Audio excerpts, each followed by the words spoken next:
as our protagonist finds himself in a dark, unfamiliar place, wondering where he is and whether he's dreaming. Suddenly, he notices the sacred stone in his hand glowing with an ominous color, one he has never seen before. As a black feather drifts down in front of him, he looks up and is startled to see a woman with enormous black wings hovering in the air. But before delving into this encounter, let's return to the beginning. In an otherworldly realm, two powerful forces reign: demons and divine spirits. A long war raged between them, ultimately ending in the demons' victory. However, about a decade ago, the demons turned their sights toward the human world. Humanity, powerless and defenseless, seemed on the brink of annihilation as the demon armies poured forth from their gates. But then, the divine spirits appeared, instilling humans with the will to fight back and granting them divine power. Humans began to fight alongside the remaining divine spirits. Those chosen by the spirits formed pacts through sacred stones, wielding the spirits' power to combat the demons. Thus, humanity's fate rested in the hands of these hunters. In the present day, just 10 kilometers outside Tokyo, a group of hunters gathers before a gate.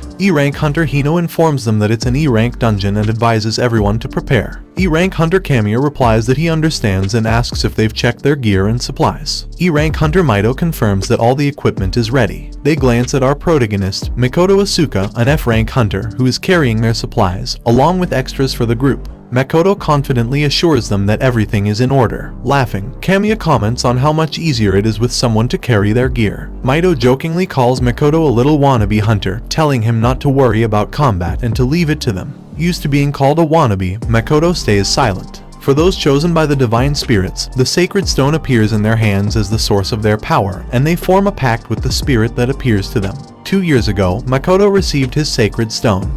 Believing this made him a true hunter. He vowed never to let another tragedy occur and resolved to grow stronger. His resolve stemmed from a gate break a few years back, during which his parents were killed by demons. Receiving the sacred stone had felt like a beacon of hope to him. A year passed. In a park, Makoto was practicing, swinging his sword 1,000 times in less than an hour. Satisfied, he prepared to run 20 kilometers when a blonde man noticed him and pointed him out to a friend. The friend, a man with black hair, called Makoto a fake hunter. The blonde man asked if it was true that, even after 2 years, Makoto was still ignored by the divine spirits. The black-haired man confirmed, dismissing Makoto as a waste of a sacred stone, a useless nobody, even worse than an ordinary person. Makoto overheard them but continued on his way without responding. Moments later, in an alley, Makoto was thrown hard into a trash bin.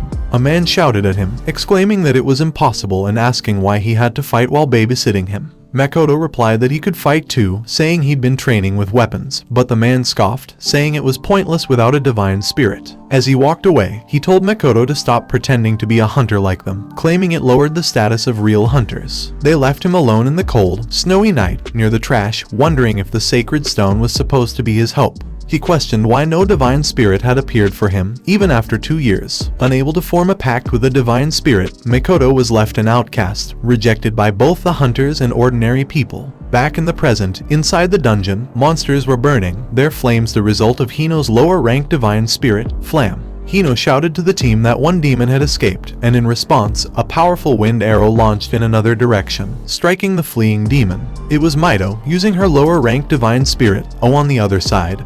Kamiya fought a demon with the help of his lower-ranked divine spirit, Fall. Within minutes, all demons were defeated. Maito asked if that was the last of them, commenting on how easy it was, to which Kamiya responded that it just showed how strong they had become. Suddenly, Hino saw a demon creeping up behind Makoto. He shouted a warning, and Makoto turned just in time to dodge the demon's attack. Reminding himself that he was a hunter too, he swung his sword at the demon, shouting that he would take it down. His blade struck the demon, but it showed no injury, staring at him mockingly before grabbing his sword and lifting it easily. Makoto realized, as he feared, that attacks without a divine spirit's power were ineffective. The demon yanked the sword from his grip and launched its sharp claws on him, but Hino acted swiftly, using his flame spirit's breath to burn the demon to death.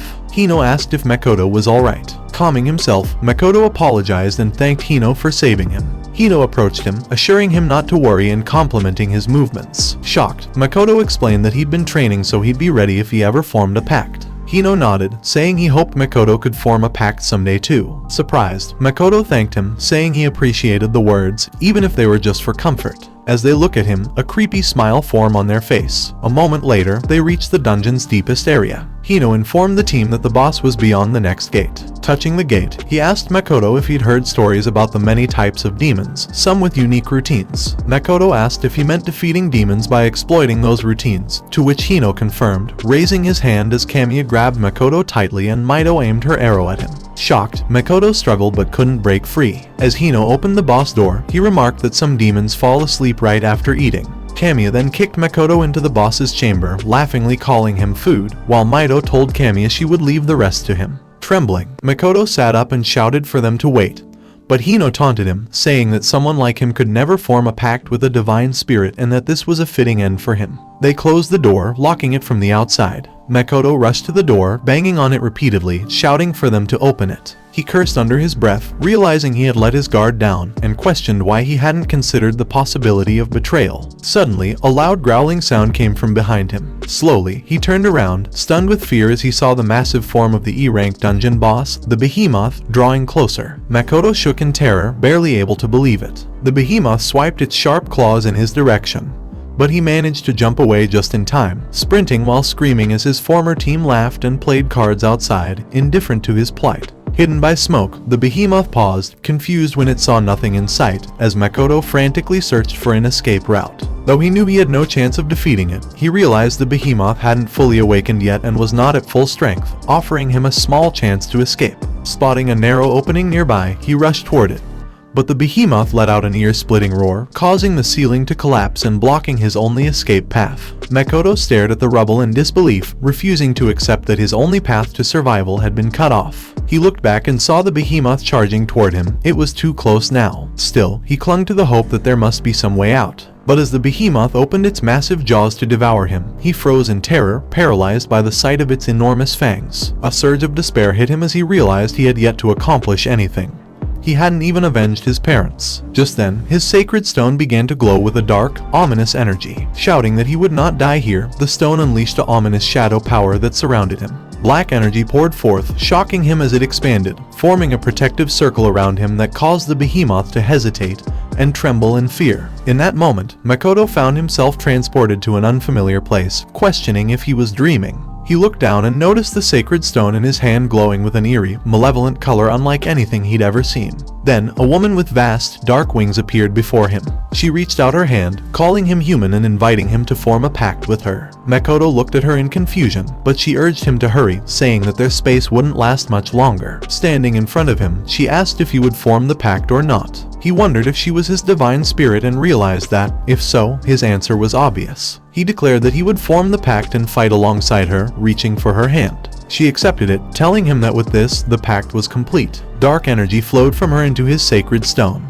and he felt something crawling within him, realizing that this was what a pact felt like. After forming the pact, he steadied himself and faced the behemoth as the mysterious dark realm around him faded away. Gripping his sword tightly, he shouted that they were ready. The behemoth growled loudly, the sheer sound and force making him tremble, and he noted that its power seemed even greater than before. As the behemoth charged toward him, he braced himself, thinking that he was not the same as he had been moments ago. When the creature lunged, he leapt away and was astonished to find himself landing a significant distance behind it with only a light push off the ground. This must be the power of a divine spirit, he thought. Makoto raised his sword, brimming with excitement, declaring it was his turn to strike. But he stopped short, realizing he hadn't yet learned what abilities his spirit granted him, something crucial for defeating demons. Panic seized him as the behemoth appeared behind him. He jumped and dodged, calling out to the spirit in his head, asking what her power was. A voice responded, startling him as he realized she was speaking inside his mind. She admitted she'd forgotten to mention her abilities, making him shout in frustration to focus. She snapped back, reminding him he hadn't asked, and he retorted that now wasn't the time for blame. The behemoth's claws struck the ground behind him, shattering it into fragments, but Makoto managed to leap away just in time. Remembering the shadow energy from earlier, he asked if that was her power. She confirmed, releasing dark shadows from his sacred stone, and told him that the ability was called Rebellion Shadow. She explained that this power allowed him to manipulate shadows freely, and if he focused, he would instinctively understand what he could do. Makoto closed his eyes briefly, concentrating. Dark shadows emerged from his hand, shaping into a long sword, leaving him amazed. She explained that this was a shadow weapon and clarified that, For now, his ability allowed him to transform shadows into weapons. Smiling, he gripped his shadow sword tightly, thanking her and saying that this was more than enough to fight. Turning to the behemoth, Makoto teasingly asked if it was waiting for him, apologizing mockingly because he wouldn't leave any openings this time. Enraged, the behemoth swung its massive tail, hitting the ground in the process. As it's getting close to Makoto, he swiftly swung his shadow sword backward, then sliced forward as the tail came close. In a swift, powerful stroke, he severed the behemoth's tail, leaving it roaring in pain as the severed tail crashed to the ground. The behemoth glared at Makoto in fury, only to halt in shock as it noticed a dark, monstrous figure with enormous eyes looming behind him. Makoto dashed forward, determined, making it clear that he was coming for the creature this time.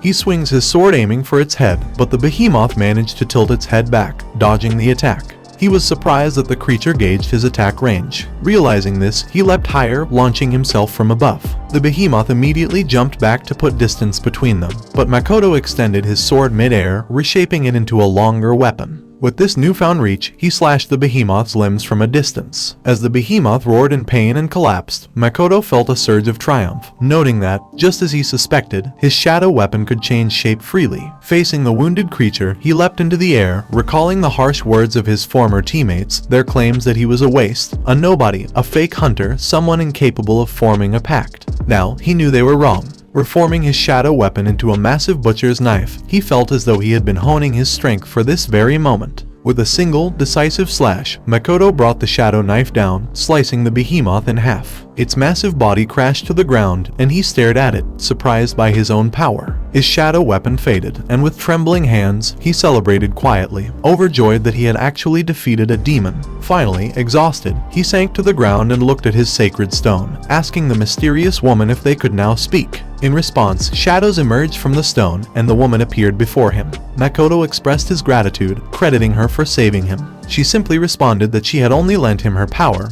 He was the one who had done the difficult work. Shaking his head, Makoto thanked her again, deeply appreciative that she had agreed to form a pact. As she looked at him in silence, he eagerly praised her abilities. The power to manipulate shadows, he thought, was exactly what one might expect from a high-ranking spirit. Defeating an E-rank boss surely made her special, he reasoned. She paused before answering, then finally revealed that she was not a divine spirit at all but, in fact, a demon. The realization left Makoto stunned, filled with shock and confusion. Demons had destroyed countless divine spirits and pushed the human world to the brink of ruin. In response, humans formed pacts with divine spirits, becoming hunters to combat the threat. Makoto asked her, puzzled, if she was not a divine spirit but a demon. Clenching her arms tightly, concern evident in her expression. Makoto pressed her, saying he needed more details, but before she could answer, the boss room door creaked open, and voices filled the air as someone remarked that Makoto must have been defeated by now. Mito told her team with certainty that Makoto was likely inside the boss's stomach by this point. But they all froze, surprised and confused, when they saw him standing there. Makoto furiously called out to them, demanding answers, while Kamiya stared in disbelief, asking how he was still alive, and Mito questioned him about the boss's whereabouts. Hino then shouted, realizing that Makoto must have formed a pact. Kamiya, suddenly worried, asked Hino what they should do. Hino cursed, knowing that if Makoto reported what had happened, they'd be in serious trouble. The three hunters activated their divine powers, aiming them at Makoto as Hino shouted that they had no choice but to eliminate him. Stunned, Makoto shouted back, asking the woman's name. Caught off guard, she stammered as she introduced herself as Rinoa. With resolve, Makoto told her that was enough for now and requested her power once more. Rinoa, stunned by his determination, agreed. Summoning his shadow weapon, Makoto formed a sword. Hino, attempting to rally his team, dismissed Makoto as a weakling and urged them to finish him quickly. Just then, Hino's divine spirit, Flam, interrupted, asking if Hino truly planned to fight that thing. Surprised, Hino asked Flam if it was scared, but Flam warned him, calling him a fool for not noticing the abnormality of Makoto's divine spirit. Mito's divine spirit, trembled, admitting it had never seen anything like it before, while Kamiya's divine spirit, Fall, remarked that Makoto's pact was on a completely different level, leaving Kamiya in disbelief. Hino, now alarmed, asked Flam what kind of spirit Makoto had formed a pact with. Flam explained that it wasn't clear who she was, but she wielded the strength of a top-class divine spirit, shocking everyone.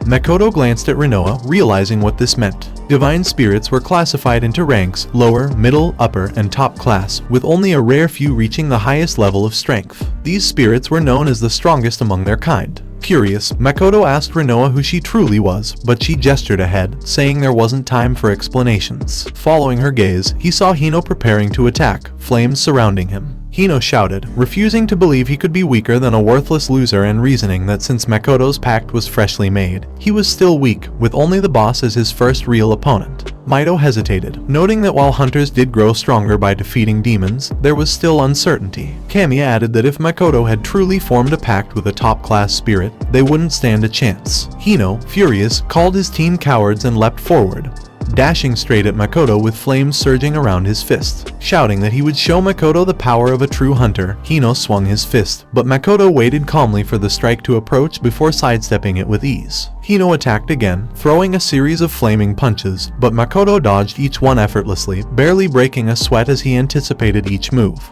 When Hino's fist came close to his face, accompanied by the skill Flame Spirit Breath, Makoto swung his shadow sword forward, slicing cleanly through the flames. The sight left Hino and the others in shock. Makoto taunted Hino, asking if he was holding back, which only fueled Hino's anger. In rage, Hino shouted at him not to get cocky, calling him a weakling who had only gotten lucky by forming a pact with a powerful spirit. Makoto gritted his teeth, responding that what he had gained wasn't luck. Unlike them, he hadn't given up despite how long it had taken him to form a pact. Enraged, Hino cursed and released a powerful burst of flames, shouting that he would burn Makoto to ashes with his secret technique. He urged his team to fight alongside him, reminding them that if they didn't finish Makoto now, they were finished. Trembling, Mito activated her divine power, reluctantly agreeing that they had no choice, while Kamiya, equally fearful, cursed under his breath and joined in. Hino activated Flame Spirit's Roar, Mito activated her Water Spirit's Grand Archer, and Kamiya summoned Thunder Spirit's Great Spear. Together, they unleashed their special skills in unison, causing a massive explosion that shattered the ground and sent up clouds of smoke and debris. As the smoke cleared, Mito asked nervously if they might have gone too far, while Hino laughed triumphantly, declaring that, in the end, trash was still trash. But as the dust settled, their expressions changed to disbelief. Makoto stood there, unmoved and unscathed, calmly explaining that he had cut through all their attacks and that the boss's speed had been far more formidable. He took a step forward, closing the distance, and asked if they were now prepared to face him.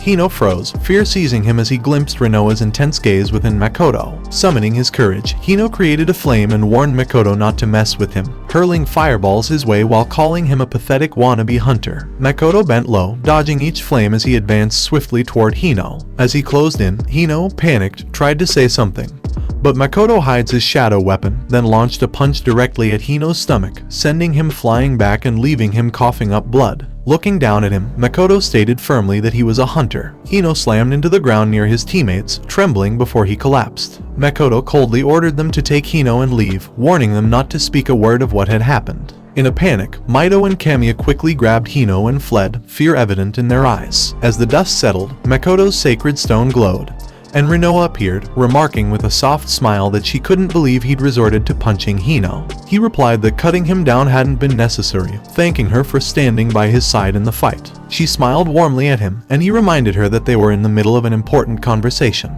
She nodded in agreement as he asked her to explain how she was not a divine spirit but, in fact, a demon. With a serious expression, Rinoa clenched her hands tightly and replied that she understood, preparing to tell him the truth. Rinoa explained that she was once a divine spirit of the angel race, but due to a certain event, she fell from grace and became a demon. She looked intently at Makoto, who listened in surprise, reflecting on the significance of her words. He knew that angels were a high-ranking race among divine spirits, but he had never heard of a divine spirit turning into a demon. She went on to explain that the reason she, a demon, could form a pact with him was due to her former status as a divine spirit. However, the reason her sacred stone had ended up with him was a mystery, and everything about their situation felt irregular. Makoto responded that he understood her predicament. Rinoa then admitted that, no matter how hard she tried to conceal it, she could not change the fact that she was a demon. If he wished, she offered to terminate the pact immediately, saying he shouldn't hesitate if he felt uneasy about it. As she said this, she tightly gripped her arm, trembling slightly, which didn't escape his notice. With a sigh, he sat down beside her and introduced himself properly as Makoto Asuka, an 18-year-old hunter. Surprised, she asked why he was introducing himself now. He replied that he knew she wasn't a bad person, so he had no intention of canceling the pact. This left her stunned, but he explained that this was his way of showing he was counting on her from now on. Speechless at first, she then smiled, saying he was a strange person but that if he was fine with it, so was she. He smiled back, stood up, and began to walk out of the dungeon, suggesting that they head back together. Meanwhile, in the demon realm, two demons were observing Makoto and Rinoa from afar. One remarked that, just as expected, the fallen angel had betrayed them. His comrade dismissed the concern, saying that even if the winged insect had turned against them, it made no difference to their plans. With a smirk, the first demon added that he found the whole situation amusing and had thought it would be at least somewhat entertaining. Later, in Tokyo, Makoto arrived at his small apartment and opened the door to room 303. He told Rinoa it was his home and switched on the lights, revealing a modest room with just a bed, a table, and a few boxes. He invited her to sit wherever she liked. She glanced around, then sat beside the table, remarking skeptically that it was hard to believe humans actually lived in such places. Makoto asked if something was wrong, to which she replied that it reminded her of the caves in the demon realm, merely a place to keep out the wind and rain. He explained that it was simply a place to sleep and asked if there was anything she particularly liked. She looked puzzled, and he clarified that it could be anything, even an object. After a moment of thought, she replied that she enjoyed beautiful scenery. Noticing her gaze out the window, he suggested that they add some flowers to brighten the view, thinking they might look nice there. She responded warmly, saying he had good taste and that flowers were a lovely idea. Makoto then proposed that they buy a new flower each time they cleared a dungeon, an idea that brought a smile to her face. Yawning, he admitted that he was exhausted from the day's events and thought he'd go to bed early. As he moved toward his bed, Rinoa approached it and asked if it was indeed where he slept. He nodded, saying he was going to change into something more comfortable. She lay down on the bed, commenting that it seemed a bit cramped for two people. Startled, Makoto's face flushed as he asked if she actually planned on sleeping together with him. Rinoa asked if it wasn't customary to sleep together, mentioning that, in the angelic realm, sharing a bed was the norm. Makoto, surprised, asked if divine spirits even needed sleep outside of their sacred stones. She admitted that she didn't think she could, so he suggested she return to the sacred stone to rest. She agreed, retreating to the stone with a quiet goodnight. Makoto looked at his sacred stone for a moment, then lay down on his bed after tidying up. As he settled in, he wondered what he should do from here, considering the risks if people discovered his pact with a demon. He decided he would have to operate solo and resolved to start with an F-rank dungeon, the only level he could reliably clear on his own. The next day, at the Japanese Hunter Association headquarters, Makoto walked inside, his sacred stone concealed within his gloves. He asked Rinoa if she felt any pressure, and she replied that she was fine, agreeing it was wise to keep the purple stone hidden since it would draw attention. He approached the counter to make a request, informing the assistant he'd be taking on an F-rank dungeon. Just then, the room erupted in gasps and murmurs as people noticed a man entering the building, a rare and striking presence. The S-rank hunter Amagi Yugo strolled in, holding a bottle of alcohol and declaring that there was nothing like a drink to wake up.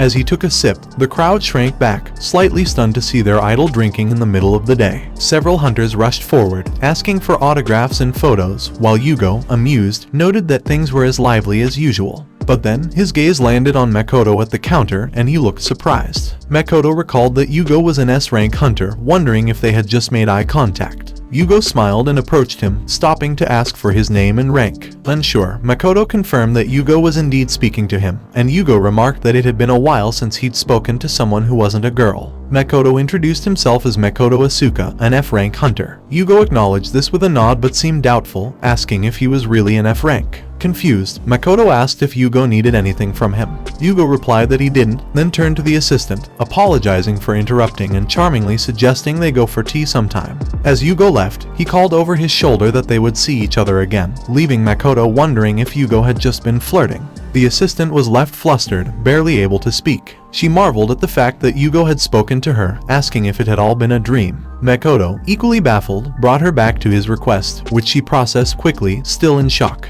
He left the counter, pondering why someone as famous and powerful as Yugo would approach him. The assistant returned with the coordinates for the gate, thanking him for his patience. He thanked her in return and left, smiling as he resolved to stay focused. This would be his first solo dungeon clear, even if it was only F rank. Later, he arrived at the dungeon's location and confirmed it was the right place, checking his coordinates one last time before stepping inside. Once within, he noticed the unusually heavy atmosphere of the dungeon. Rinoa's voice echoed in his mind as she asked if F-rank demons were indeed considered the weakest, to which he replied they were, and he asked if she sensed anything unusual. Suddenly, he heard the rapid approach of something large and, on instinct, activated his shadow weapon skill, forming his shadow sword to block an incoming attack. However, the force was overwhelming, and he was thrown back.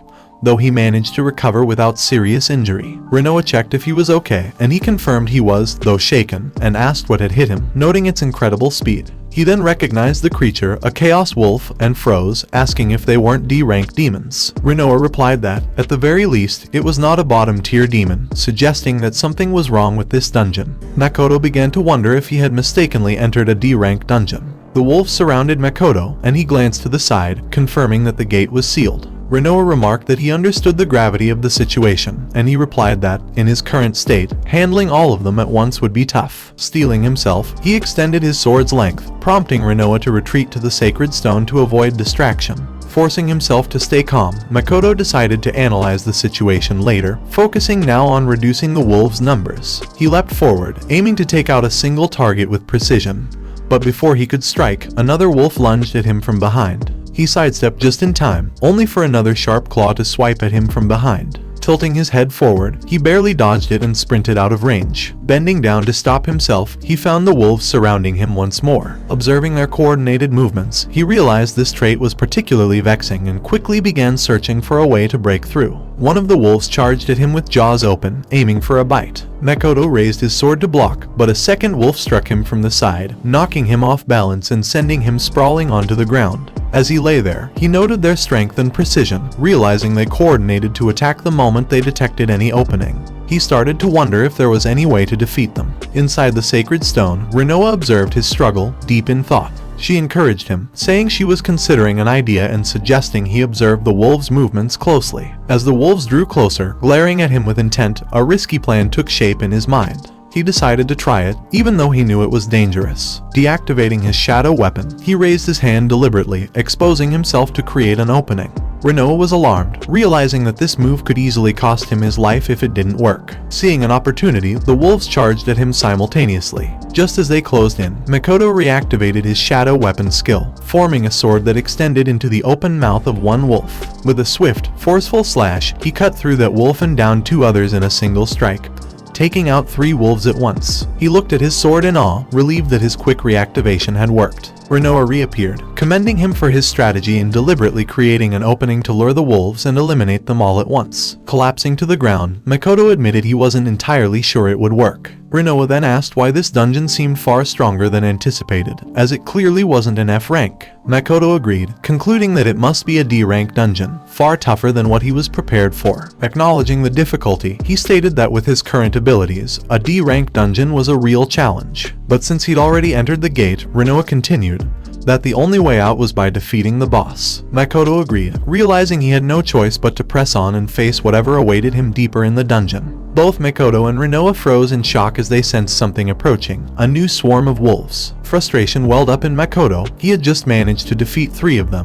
and now there were even more. Rinoa returned to the sacred stone, reassuring him that things were different now than before. Curious, he asked what she meant. She instructed him to raise one hand forward, focus on shadow chains, and target one of the wolves. He did as she instructed, and shadow chains emerged from his hand, wrapping around the wolf's body. Rinoa explained that this was Shadow Bind, an ability that restrained enemies. Thrilled to have a new skill, Makoto pulled the chain, dragging the bound wolf toward him and cutting it in half with a single strike. Stunned by the effectiveness of the ability, he barely had time to react as another wolf lunged at him from behind. He quickly used Shadow Bind again, wrapping the chains around the wolf. Grabbing the chain with his other hand, he hurled the wolf around, smashing it against other wolves. Realizing the versatility of the binding ability, he formed his shadow sword and used Shadow Bind on the next approaching wolf, exclaiming to Rinoa how incredible and easy the ability was to use. She agreed, praising his skill but cautioning him that Shadow Bind consumed a lot of magic, so he should use it wisely. He acknowledged her warning, saying that with this new power, he could keep pressing forward.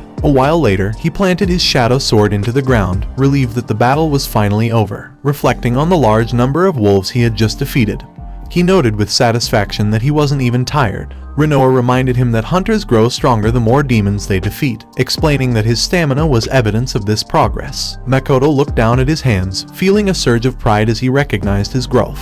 After a brief rest, he nodded to Rinoa, signaling it was time to move on. As they continued, Rinoa silently observed his rapid development. She realized that, despite his limited experience with demons, his physical abilities, mental strength, and quick thinking had allowed him to adapt quickly, filling her with excitement for what lay ahead. After a short while, Makoto reached the dungeon's deepest area, where the dungeon boss awaited. He stared at the massive gate, hesitating slightly. Rinoa, sensing his tension, appeared beside him and asked if something was wrong. He explained that it was a hunter's duty to clear dungeons since only a hunter could unlock the door to the boss. Admitting his fear of facing a D-rank boss, he also confessed his excitement at the chance to prove himself as a real hunter. Rinoa reminded him that this was only the beginning, and he agreed, determined to make it out alive and continue his journey to become a hunter who could one day save the world. With newfound resolve, Makoto grasped the gate and pushed it open without hesitation. Stepping inside and closing the door behind him, he looked up and saw the towering form of the D-rank dungeon boss, a hell scorpion, its massive stinger poised as it growled in fury at his arrival. Makoto trembled as he observed the hell scorpion's tough, mineral-like outer shell, wondering if it was harder than metal. Rinoa, sensing his fear, asked if he was scared. He replied that he was fine and chalked it up to babble jitters. Just then, the scorpion lunged, striking the ground with its tail and leaving a deep crater where he had stood moments before. Makoto moved to the side, noting the precision and speed of its attacks. A direct hit would be fatal. Suddenly, it thrust a massive claw toward him, but he managed to block it with his shadow sword just in time.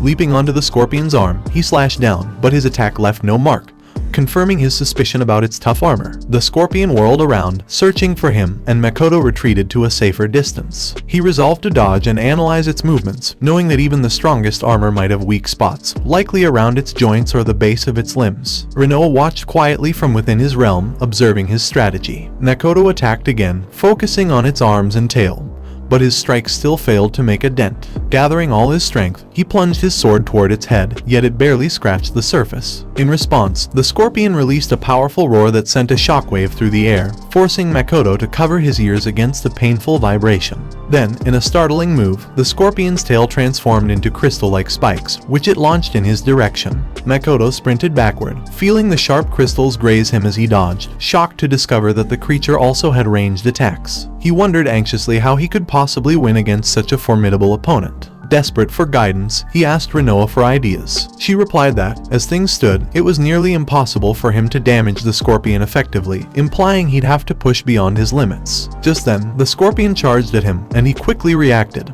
using Shadowbind to chain its arms and swing it hard into the wall, causing the entire cave to shake. Makoto knew that had he been hit, it would have been fatal. As the scorpion turned back toward him, he noticed a crack had formed on its head, sparking a realization: blunt force, not slashing, might be the key to breaking through.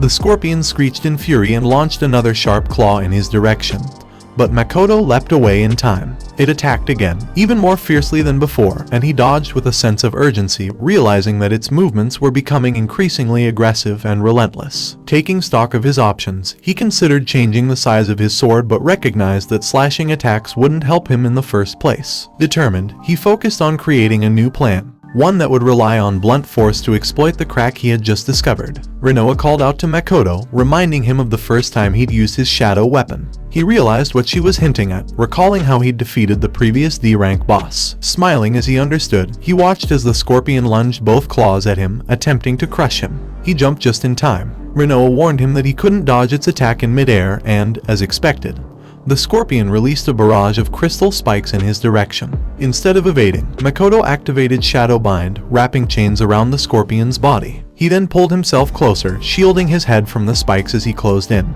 As he neared, he transformed his shadow weapon into a massive hammer and swung it down with all his strength onto the scorpion's head. Relieved, he sighed as the scorpion finally fell still, defeated. Rinoa, admitting that she'd been stubborn by not giving him a direct hint. He replied that they were both equally stubborn. She emerged and explained that the shadow weapon could form more than just swords. Grateful for the hint, he joked that a direct answer would have been easier, but Rinoa reminded him that realizing things himself was part of his growth, an essential skill for the future. Agreeing, Makoto acknowledged it had been a valuable experience. Rinoa added that unexpected challenges helped him grow and hinted that it would be beneficial if they happened regularly. He laughed awkwardly, hoping they wouldn't be that frequent. The next day, at Tokyo's Hunter Association, the assistant bowed repeatedly, apologizing and admitting the mistake regarding the dungeon's difficulty. Makoto reassured her, saying he'd learned a lot from the experience and there was no harm done. She thanked him for his understanding and informed him that his reward would be transferred to the account he provided, asking him to confirm the amount. Shocked, he stammered upon seeing the payment of 1,500,000 yen, asking her to verify if it was correct. she confirmed, explaining that solo clearing a D-rank dungeon warranted a substantial reward. She then addressed him as Mr. Hunter, which took him by surprise, and he smiled, accepting the acknowledgement with pride.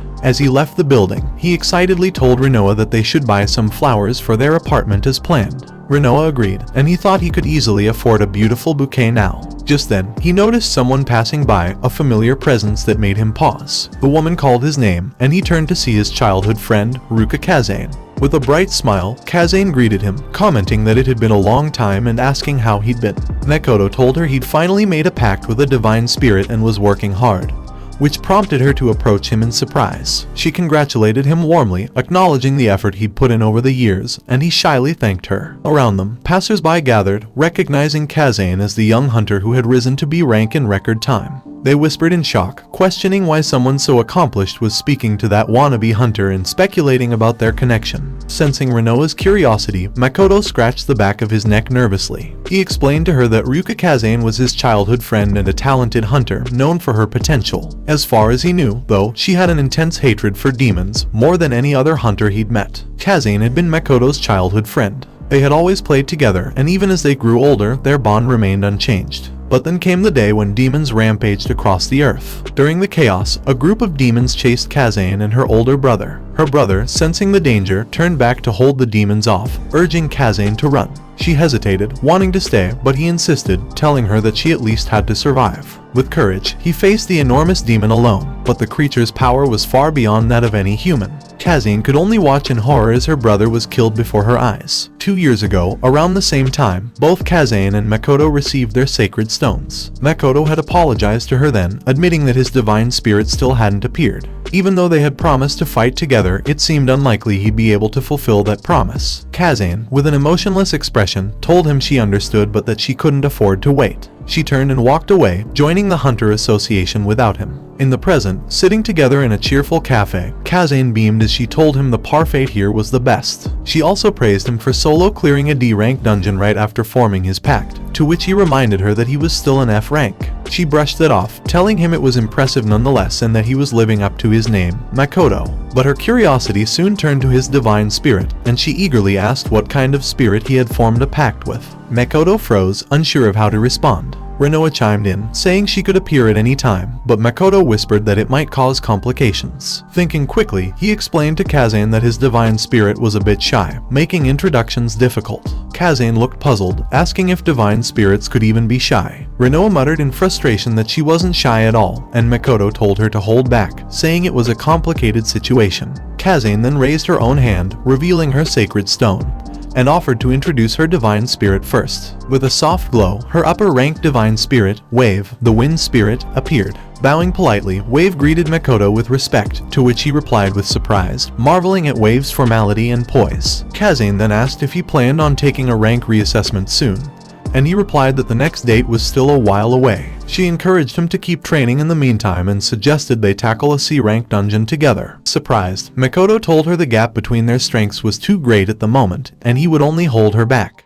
He also worried about revealing Rinoa's identity, but Kazane simply smiled, reminding him that he used to lead her when they were young, and now it was her turn to lead. Her warm, reassuring smile silenced his doubts, and he agreed, recalling that they had promised to fight together. Despite the risks, he couldn't turn down the opportunity to grow. More than anything, he was happy to see Kazane's joy at the prospect of finally going on a mission together. Later, in the Tokyo Hunter Association building, the first conference room was filled with high-ranking officials discussing their main topic, the Majin. One man reported that these beings, with humanoid intelligence and a rank or higher power, had long maintained a low profile. However, recently, at least a dozen hunters had fallen victim to them. Survivors recalled their battles against the Majin vividly, as their strength was truly exceptional.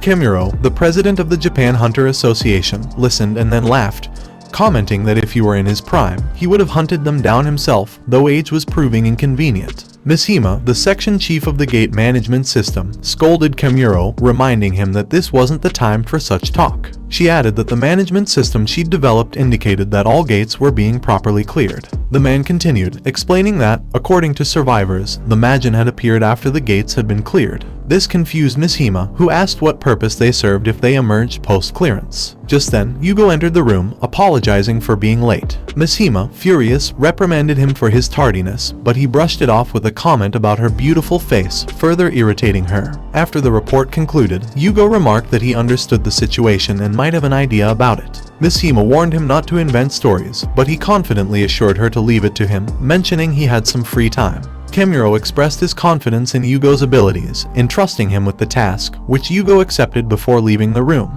As he exited, Yugo thought about Makoto and pondered whether his own prediction about him might prove correct. Meanwhile, at an abandoned building, Kazane and Makoto stood before a C-rank dungeon gate. Kazane asked if he was nervous, to which he admitted he was, knowing they were about to face higher-ranked demons. He also worried about Rinoa's presence and how it might affect Kazane, given her history. Sensing his tension, Kazane gave him a reassuring pat on the chest, telling him not to worry as she would protect him. He smiled, thanking her but adding that he intended to prove he wasn't just there to be protected. Together, they entered the gate, where 2 C-rank demons awaited them. Makoto activated his shadow weapon, intending to assess the situation first. But before he could act, he felt a powerful gust of air beside him and saw Kazane charge forward, her spear thrusting with incredible force into a demon's head, causing it to explode. Stunned, he watched as Kazane, with an intense expression, stated that all demons needed to be eradicated.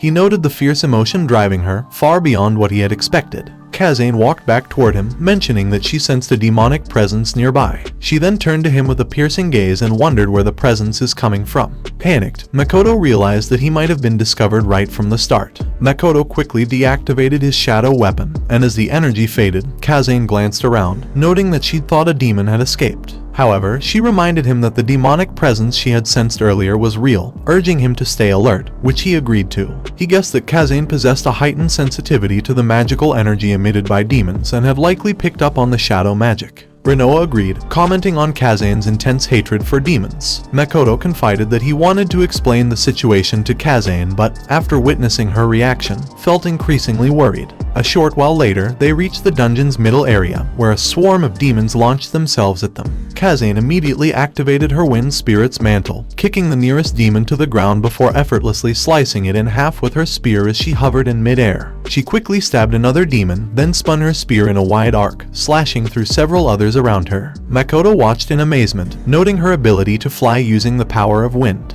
Charging forward, he took on one of the demons on the ground, announcing to Kazane that he could handle things down below. He countered the demon's hand with a swift elbow, then swung his sword to slice it in half, shouting to Kazane to leave the ground to him. Although the C-rank demons were naturally stronger than those he'd faced before, he felt his own strength had grown. Switching his shadow weapon's form into a gun, he fired repeatedly, taking down demons from a distance. Kazane observed, stunned by the transformation of his sword into a gun, marveling at the unique versatility of his ability. Soon after, they wiped out the remaining demons in the middle area. Kazane landed gracefully and smiled, complimenting him on his performance, saying he was more than holding his own against C-rank demons. He appreciated her encouragement. She looked him over, remarking that although she'd sensed a demonic presence from him earlier, she didn't feel it now, so it was probably nothing. He acknowledged her sharp detection skills and felt relieved they hadn't been discovered. However, his relief was fleeting as he questioned how long he could keep hiding the truth. Deep down, he knew Rinoa wasn't an ordinary demon, she was his reliable partner.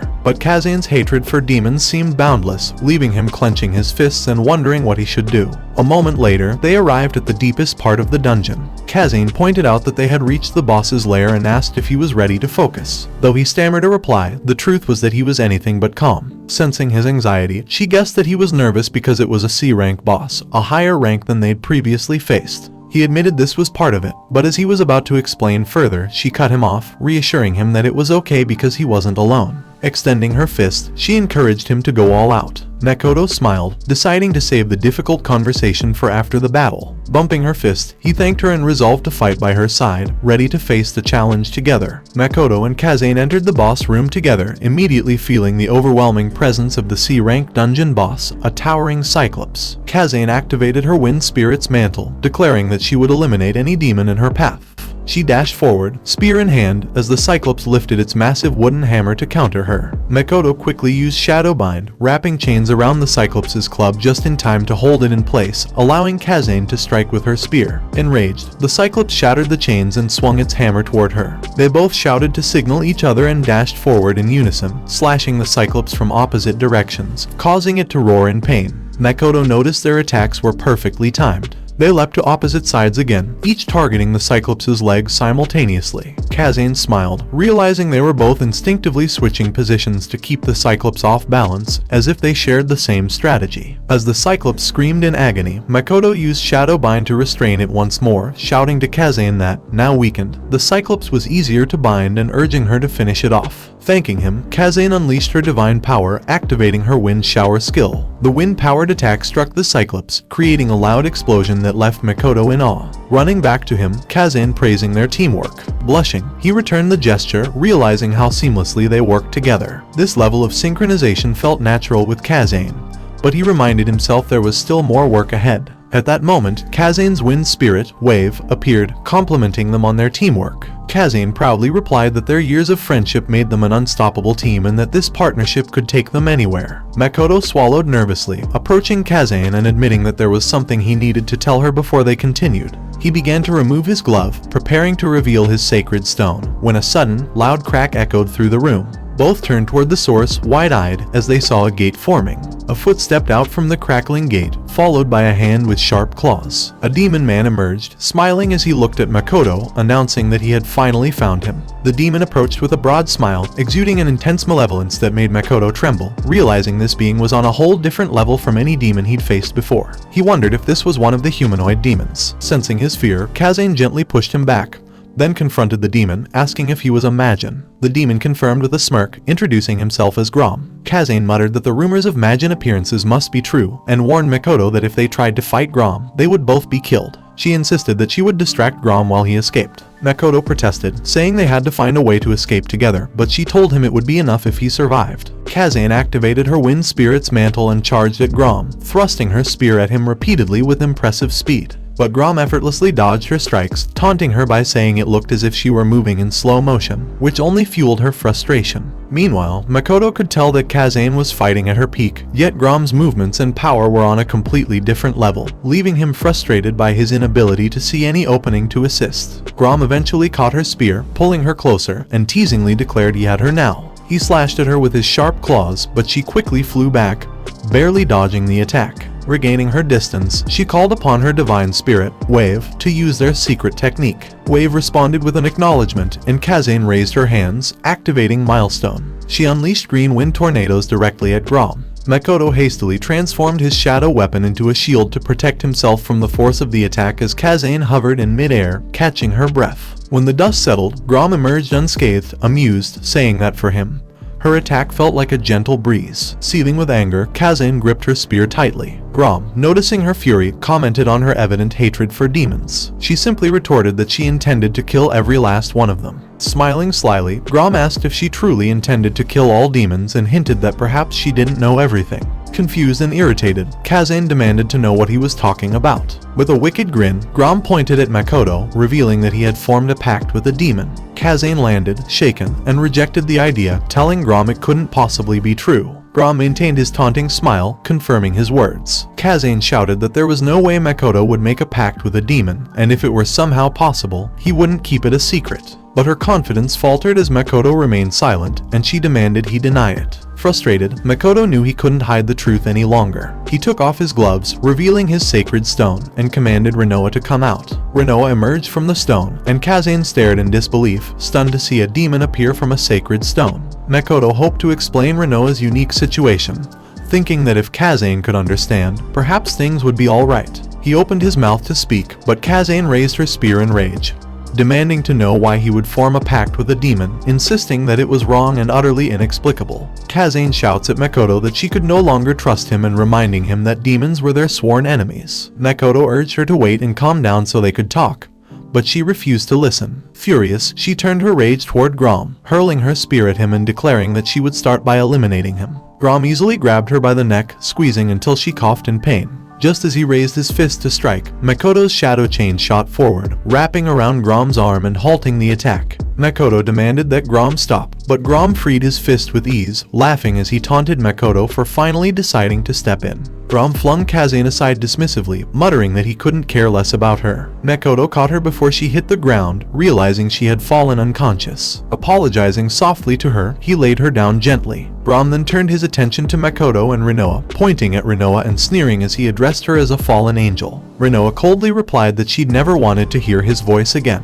Makoto, puzzled, asked if they knew each other. Rinoa explained that when she first fell from grace, the Majin had tried to claim her, but she'd escaped when the opportunity arose. Makoto nodded in understanding, realizing the danger she had narrowly avoided. The Majin, after all, were intelligent, malevolent demons. Grom continued, saying that even though Rinoa was once a divine spirit, to the Majin she was just another number. Rinoa retorted that she had no intention of joining demons and that they would always be her enemies, causing Grom to laugh. He asked if she didn't desire revenge against the divine spirits who had abandoned her. Furious, she told him she had no interest in revenge and ordered him to be silent. Grom, ignoring her protest, offered her the freedom to kill as many divine spirits, humans, and demons as she pleased if she joined them, claiming that a demon should live according to its nature. Rinoa tried to refute him, wanting to declare herself an angel, but she faltered, feeling a surge of pain and anguish instead. Tears filled her eyes. Makoto stepped forward, declaring to Grom that Rinoa was different from the rest. Confused, Grom asked what he meant by different. Makoto explained that if a demon was defined as a being who harmed others without reason, then Rinoa didn't fit that description.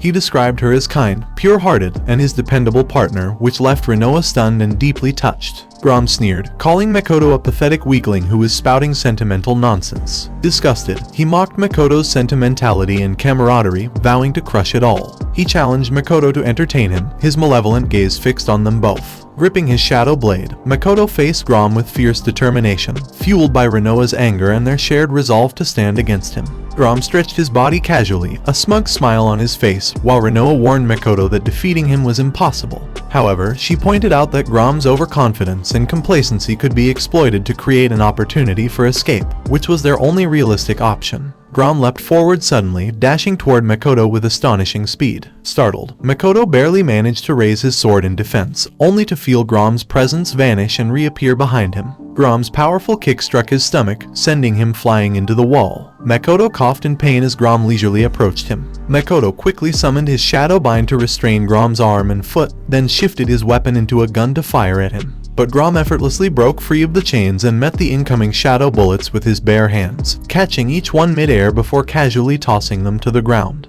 With a teasing smirk, Grom remarked that it would have been more fun if Makoto had thrown them back at him instead. Grom taunted him, asking if he was already out of tricks, fueling Makoto's frustration at being toyed with so thoroughly. Meanwhile, as the battle continued, Kazane stirred, regaining consciousness. Her vision focused on Makoto fighting Grom, his body battered and bleeding from severe injuries. Alarmed, she sat up in a panic, only to notice Rinoa standing behind Makoto, assisting him in his attacks. Her heart sank as she clutched Makoto's coat tightly, questioning how he could have made a pact with a demon. Overwhelmed, she felt like she could no longer trust anything. Grom delivered another brutal kick, this time to Makoto's side, then followed up with another to his stomach. He shouted at Makoto, calling him weak and declaring that his struggles were pointless. Despite the overwhelming pain, Makoto forced himself to sit up, then slowly stood, trembling but resolute. He admitted to Grom that he was weak and couldn't compete with him, but he refused to give up. His defiance stunned Kazane. Her mind drifted to a memory from years ago, about a week after her brother's death. Makoto had come to her room and gently told her that her mother was worried about her, mentioning that she hadn't eaten for 4 days. She had sadly confided in Makoto, saying that nothing seemed to matter anymore. Makoto had silently approached her, patting her back softly, and told her not to give up.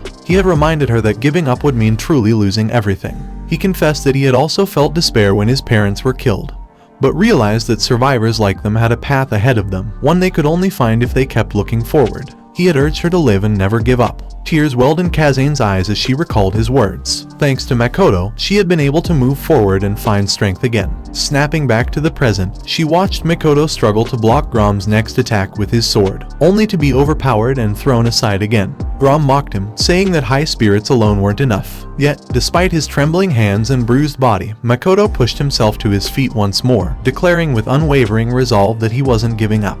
Kazane tightened her grip on his coat, her heart heavy with emotion. She realized that Makoto had always been like this, straightforward, strong-hearted, and unrelenting. Even if he had made a pact with a demon, he was still Makoto, and nothing about his core had changed. Kazane shouted at Makoto, urging him not to give up. Her words made him look back, and she reassured him with a soft smile, expressing her belief in his ability to succeed and encouraging him to do his best. Encouraged by her support, Makoto responded with a smile. As Grom charged at him, warning him not to be distracted, Makoto managed to block the attack with his sword, surprising Grom. Holding his ground, Makoto reflected on how much Kazane had suffered and how she still placed her trust in him. This trust gave him renewed determination. He leaped into the air to dodge Grom's follow-up attack, vowing internally that he couldn't afford to fall here. He struck back, swinging his sword at Grom, who dodged the attack but noticed an increase in Makoto's speed. Makoto launched another strike, aiming for Grom's eyes while declaring his resolve to survive and return. Grom tilted his head to avoid the blow, but a scratch formed on his face and blood splattered onto the ground. Makoto quickly distanced himself, noticing Grom's brief moment of shock. Kazane, watching from afar, was amazed that Makoto had managed to wound the demon.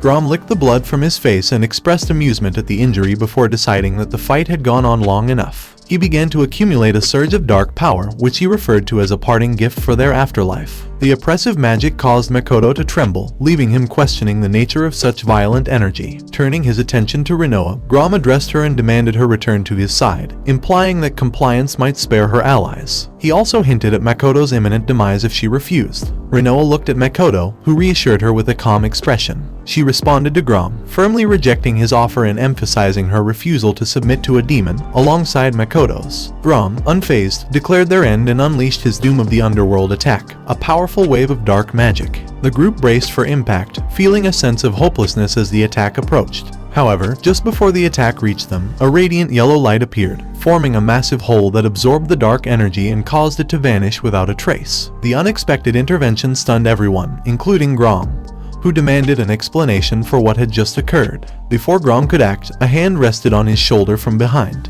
A calm but firm voice informed him that his actions wouldn't be allowed to extinguish the hope for a brighter future. When Grom turned to face the source, he was met by a confident individual who introduced himself as Amagi Yugo, and suggested that Grom should prepare to face him next. Yugo assured Makoto that he had done well and should leave the rest to him. As Yugo stepped forward, Makoto felt the overwhelming presence of an S-rank hunter, realizing just how powerful Yugo truly was. Grom acknowledged Yugo's strength, though his tone carried a hint of arrogance. In response, Yugo nonchalantly threw his alcohol into the portal and, with a calm demeanor, admitted that Grom was indeed stronger than him, an intentional provocation that visibly irritated Grom. Yugo then stated that he needed to repay Grom for injuring his junior hunter, unveiling his special class divine spirit, Nova. Grom crouched into a fighting stance, taunting Yugo and questioning whether his confidence was just talk. He lunged forward, throwing a powerful punch, but Yugo caught the attack without flinching. Calmly, Yugo reminded Grom not to touch his face, calling it one of his assets for business. Effortlessly, Yugo tossed Grom aside. Before Grom could hit the ground, a spatial rift opened behind him, pulling him in and spitting him back out in front of Yugo, who welcomed him back with a smirk. Yugo followed up with a punch to Grom's stomach, sending him crashing into the wall. He remarked on the dissonance between Grom's confidence and the reality of his situation. Meanwhile, Rinoa explained to Makoto that divine power was particularly effective against demons, noting that Yugo's divine spirit power was wrapped around him.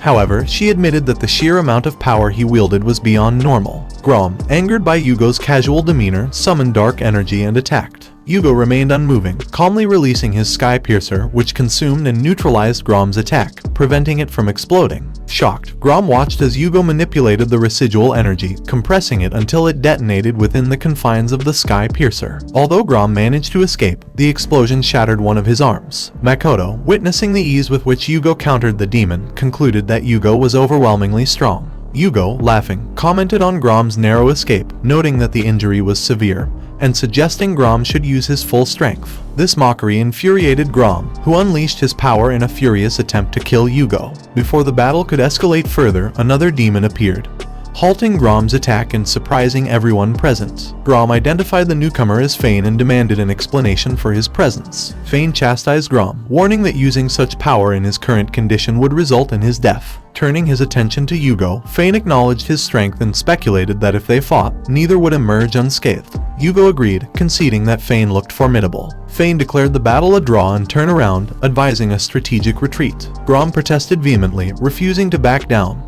but Fane silenced him with an angry rebuke, forcing Grom to comply out of fear. As they entered a gate to leave, Grom threatened the group, vowing to return and kill them all, urging them to prepare for their demise. As the gate disappeared, the dungeon fell into an eerie silence. Everyone stood in stunned disbelief. Breaking the silence, Yugo asked if the demons had truly escaped. Makoto stepped forward, bowing deeply to Yugo and expressing his gratitude for the timely assistance. Yugo acknowledged the thanks with a casual response and suggested they talk as they headed back. Later, during their conversation, Makoto hesitantly asked Yugo if he had suspected from their first meeting that Makoto might have a contract with a demon.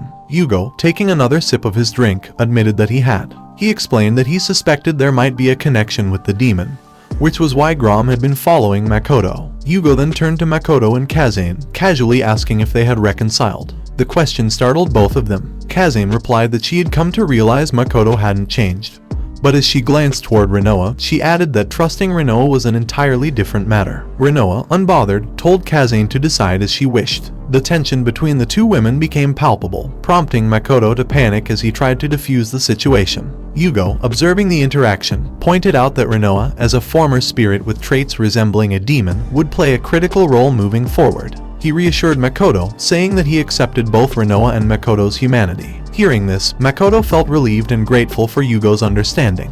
With newfound determination, Makoto ran ahead and stood before Yugo, confidently vowing to become much stronger than he was now. His bold declaration surprised everyone. Yugo smiled, dashing past Makoto with lightning speed, and replied that he looked forward to the day they could fight side by side. A short while later, atop a skyscraper, a plane landed on the rooftop to retrieve Yugo. After completing his report about the demon activity, Yugo informed Kemuro that the demon threat would likely remain dormant for now. Kemuro thanked Yugo for his efforts and assured him that entrusting the mission to him had been the right decision. Kemuro then shifted the conversation, asking if Yugo remembered Himuro Yusei, the former rank hunter. Yugo confirmed, recalling that Yusei was the infamous criminal who had killed several hunters after being dismissed for misconduct. Kemuro explained that Yusei had recently been in custody but had suddenly disappeared, leaving Yugo visibly shocked. Yugo remarked that the situation had become a mess but admitted he couldn't assist immediately, as he had other matters requiring his attention. Instead, he offered to recommend two promising hunters from his side,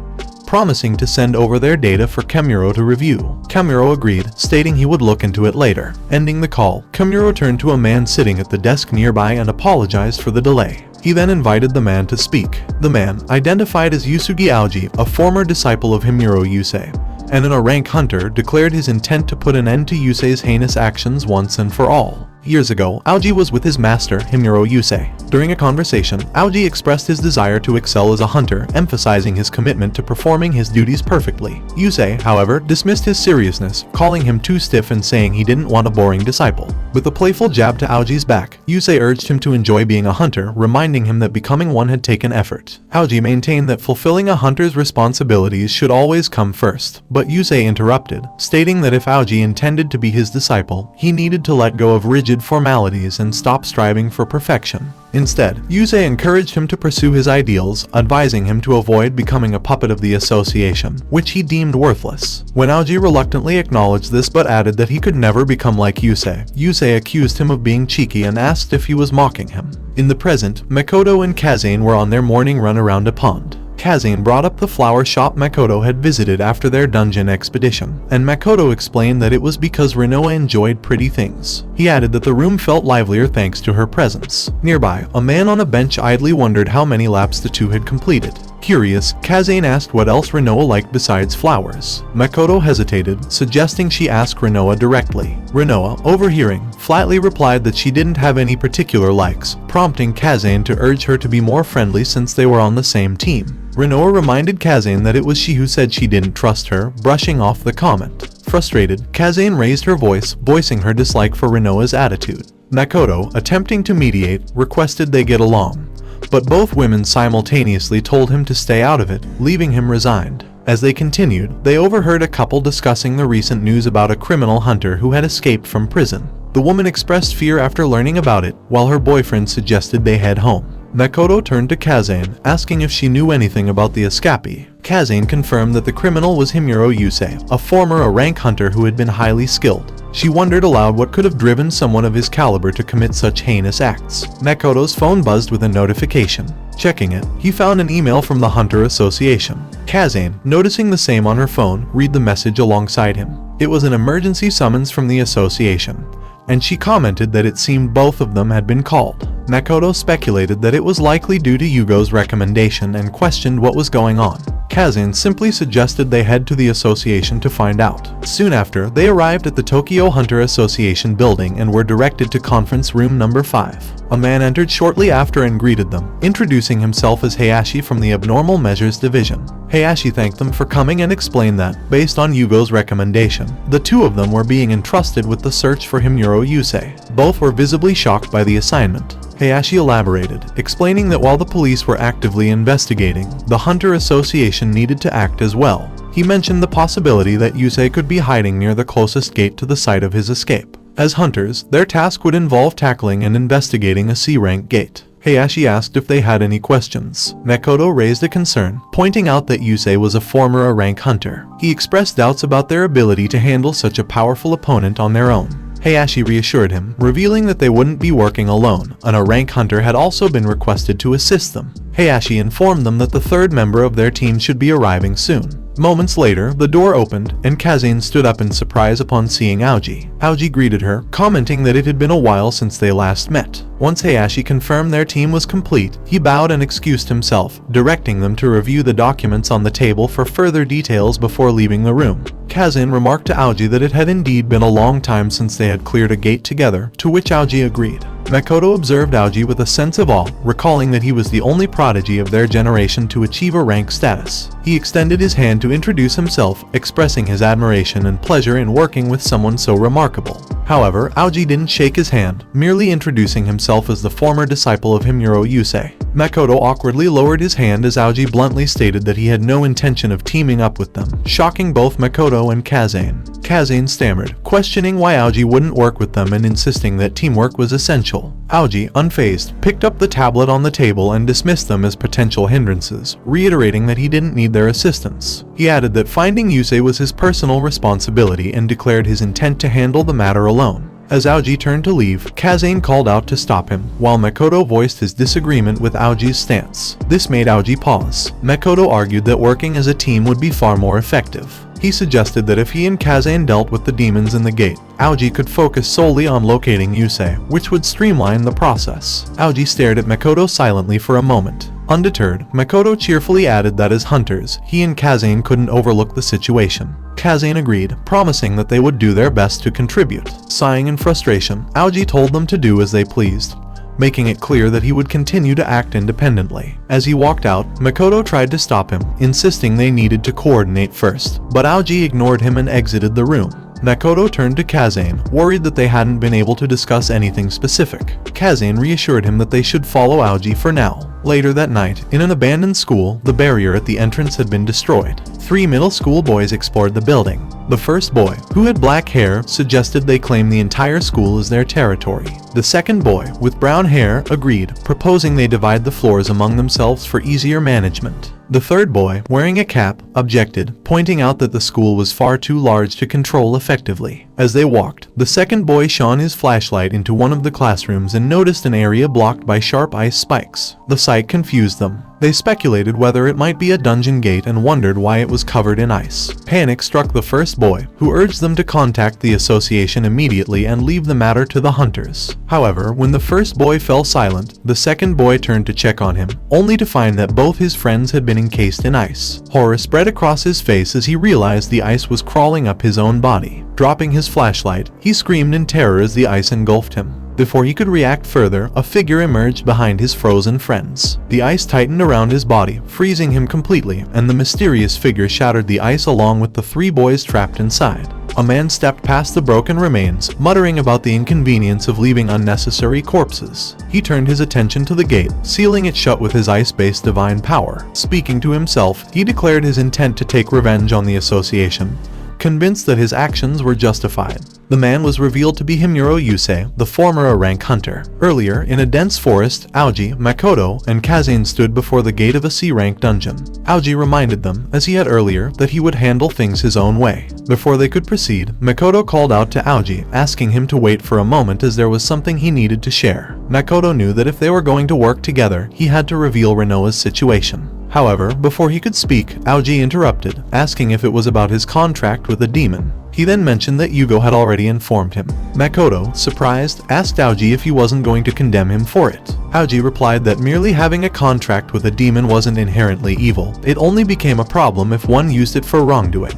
Makoto was left speechless by Aoji's response, but Kazane placed a reassuring hand on his shoulder, adding that Aoji wasn't a bad person after all. With that, Kazane followed Aoji into the dungeon, leaving Makoto behind. He stared at his hand, wondering if someone could truly think that way about a demon contract. Moments later, the group cleared out the demons within the C-rank dungeon and entered the boss room. There, they encountered the dungeon boss, a formidable white spider. Makoto knew that defeating the creature wouldn't be an easy task. As the spider launched one of its sharp legs in attack, Aoji unleashed his divine power, freezing the entire creature effortlessly. Both Makoto and Kazane were stunned as Aoji shattered the frozen spider into pieces with ease. Aoji asked how much longer are they going to waste time on those weaklings. As Makoto and Kazane processed what had happened, they noticed Aoji standing at the dungeon's entrance with his divine spirit, Yuki, an advanced spirit, accompanying him. Makoto thanked Aoji for saving him and asked about the search. Aoji replied that the search was complete but had yielded no clues, leaving no reason to linger in the dungeon. Makoto glanced back at the shattered remains of the white spider, still in disbelief at how easily it had been defeated. He had witnessed the true power of an rank hunter. As Aoji began to leave, Kazane shouted, accusing him of always acting self-centered. When Makoto didn't follow immediately, Kazane glanced back at him. At that moment, Rinoa spoke to Makoto, revealing that a new ability had awakened during the battle. Makoto's excitement grew as he asked her about the ability. Rinoa explained that it was called Residual Shadow Sense, a skill that could detect traces of shadows to locate a target. Aoji was visibly surprised by this revelation. Rinoa elaborated, stating that if the traces were within the past 24 hours, the ability could follow the target's movements. Hearing this, Makoto's enthusiasm soared as he exclaimed that it was the perfect ability for their mission. Makoto ran excitedly toward Aoji, explaining his belief that the newly awakened ability could help them locate Yusei. He asked if Aoji knew of any place that might hold significance. After a moment of silence, Aoji began walking forward, mentioning a hill near the dungeon gate where he and Yusei had often talked in the past. Without looking back, Aoji continued walking, prompting Makoto to ask Kazane if it seemed like Aoji was telling them to follow. Kazane sighed in frustration, suggesting it was possible, which irritated Rinoa, who muttered about Aoji's unfriendly nature. A short while later, they arrived at the hill. Aoji paused to look down, his thoughts clouded by memories. He reflected on how, after Yusei's terrible actions, he had vowed never to return to this place. Makoto noticed Aoji's distant demeanor and felt the weight of the hill's significance, sensing it was deeply tied to the bond Aoji and Yusei once shared. Breaking the stillness, Aoji ordered Makoto to activate his ability. Makoto quickly complied, using his residual shadow sense. Shadows spread out from him, revealing faint footsteps leading toward the edge of the hill. Makoto observed the pattern of the footsteps and noted that someone had been there recently. He explained that it was only one person, though he couldn't yet identify who it was. The shadow's characteristics, however, seemed distinct. Makoto directed his shadow to the point where the figure had stopped, and Aoji examined the trace closely. Recognizing the shadow's identity, Aoji confirmed that Yusei had been there. His expression shifted as he wondered why Yusei had returned to this place and what might have been on his mind. As memories resurfaced, Aoji recalled a time when he had asked Yusei why this hill was so important to him. Yusei had explained that standing there, overlooking the city, gave him a sense of freedom, as if he were unbound by anything. He had described it as a place to shake off doubts and had even given Aoji a friendly push, urging him to live a life of excitement and purpose rather than being tethered by rules or expectations. Aoji forced himself to set aside these thoughts, recognizing that now was not the time to dwell on the past. Makoto, noticing Aoji's unease, approached him with concern, but Aoji dismissed it and refocused their attention on tracking Yusei. Makoto informed Aoji that he had pinpointed Yusei's current location and suggested they leave immediately. The group began heading back, with Aoji silently reflecting on how Yusei might have come to the hill to clear his own doubts. Yet, the question of Yusei's ultimate goal lingered in Aoji's mind. At the same time, in the Guild Association headquarters, Miss Hima, from the Gate Management System Department, sat at her desk with a growing sense that something was wrong. her gaze fixed on the screen before her as a sudden realization struck, filling her with panic. Acting quickly, she ordered her team to establish an internal communication line immediately. Once connected, she issued a dire announcement, warning of a potential gate break and directing all hunters to begin search operations without delay. While running through the forest, the group simultaneously received a notification. They stopped to check and saw it was an emergency announcement from the association. The message reported the emergence of a gate at unknown coordinates, instructing all hunters to conduct an immediate survey. Makoto recalled that it typically took 7 days for a gate to enter its breaking stage. Kazane, however, expressed her concern that a gate break could happen at any moment, urging them to locate it as soon as possible. Makoto reminded them of Yusei's traces, emphasizing the importance of following them. As the conversation continued, Aoji's expression shifted, and he seemed to realize something. He remembered Yusei's habit of fending off hesitation and began to suspect this might be part of Yusei's plan. Gripping his arm tightly, Aoji abruptly declared that a gate break must be Yusei's goal. He urged Makoto to lead them quickly, surprising him. Nonetheless, Makoto acknowledged the urgency and guided them in the direction his shadow ability indicated.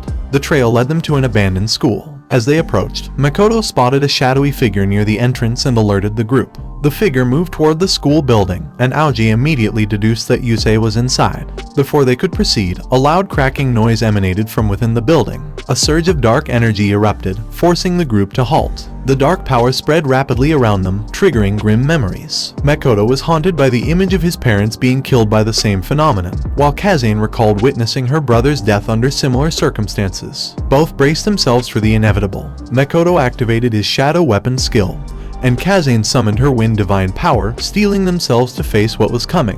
The glass windows of the school shattered, and a swarm of demons burst out with overwhelming force. The demons charged at the group, prompting Makoto to shout for them to stop the invasion and prevent the demons from wreaking havoc. While fending off the swarm, Kazane called out, urging them to hold the line until reinforcements arrived. When the demons turned their attention to Aoji, he unleashed a burst of cold divine power, freezing a large portion of the swarm in one attack. Without hesitation, Aoji leaped toward the school, leaving Makoto to fend off an incoming demon. Blocking the attack with his sword, Makoto grew frustrated at Aoji's tendency to act independently. As the fight raged on, Makoto battled the demons on the ground while Kazane fought those in the air. The sheer number of enemies was overwhelming, pushing both of them to their limits. Just as Makoto began to feel the weight of exhaustion, a burst of flames erupted nearby, followed by other divine powers striking the demons. Reinforcements had arrived. One of the hunters commended Makoto and Kazane for holding the line, declaring that they would now join the fight. The reinforcements pushed forward, cutting down the demons in waves. Makoto was astonished by the size of the group, but he steeled himself, determined to continue fighting.